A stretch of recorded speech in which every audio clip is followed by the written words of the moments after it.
I vaguely mentioned this book on one of my last videos, and I need to talk about it more because this book deserves an entire series if possible. It is that good. If you already know about UltraMega and you've been interested in reading it but haven't gotten to, this is your warning because I may have some spoilers ahead. Surprisingly, I came across this book at a Barnes & Noble. And I say surprisingly because I never go to Barnes & Noble looking for comics. It's just not something I do.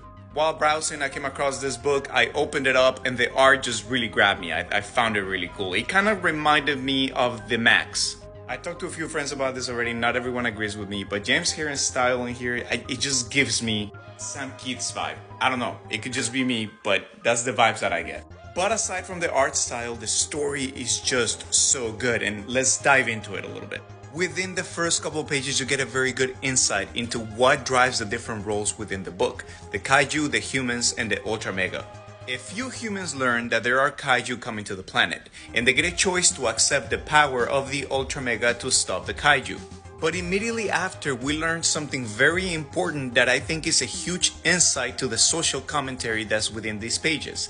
And that is that kaiju not only don't appear right away, but when they do begin to appear, they only appear in the presence of the humans who were imbued with the power of the UltraMega.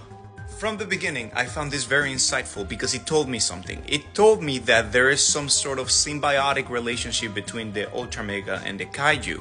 And it made me question, what is the role that humans are playing in this battle? Volume 1 holds books 1 through 4, and at the end of book 4, something very interesting is learned again. And that is that after a final battle of sorts in which the UltraMega loses the battle on Earth, kaiju almost cease to appear. There's no more huge kaiju. There is the presence of smaller kaiju within the populations of humanity that got divided, but there's no more huge kaiju. But everybody's still afraid of the kaiju, and there also is a new section of people who praise the kaiju and are afraid of the UltraMega. And thus humanity gets divided into basically pro-kaiju and pro-UltraMega. Volume 2 doesn't come out until 2025, but I couldn't hold back, so I went and I got the individual books, 5 and 6, and I learned something else again that is making this even more interesting and the social commentary much more obvious.